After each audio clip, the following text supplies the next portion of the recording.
Nataka nikwambie hilo jaribu unayopitia, Mungu ameona unaliweza. Haleluya.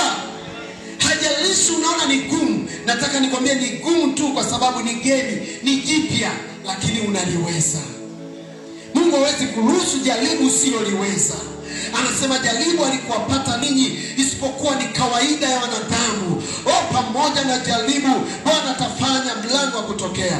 Hata ruhusu jaribu linalozidi uwezo wenu. Kwa jaribu lolote lipo kwenye uwezo wako.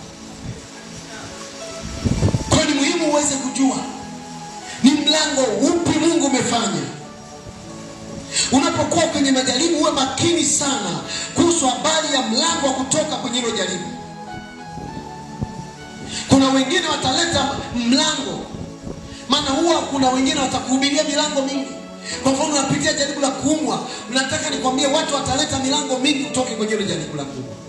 Wengine wataleta mlango kwamba twende kwa mganga wa kienyeji. Hiyo yote ni milango. Nataka nikwambie huo sio mlango ambao Mungu ameufanya. Subiri mlango Bwana aufanye ili uweze kutoka kwenye hilo jaribu. Kwa hiyo si kila mlango unaofunguliwa mbele yako unakufaa wewe. Kuna mlango mwingine unafunguliwa unafaa watoto wako, sio wewe mama mtu baba mtu. Amen. Kuna mlango mwingine unafunguliwa ni mlango wa mchungaji, sio wewe muumini. Amen. Bwana Yesu asifiwe sana. Paulo anawaambia Korinto, nimefunguliwa mlango mkubwa na wa kufaa, lakini wapo wengi wanaonipinga.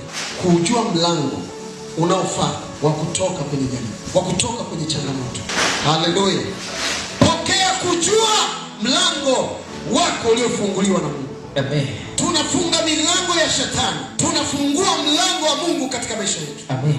Usipokuwa makini, nataka nikwambie kuna milango mingi itafunguka mbele yako wakati wa shida.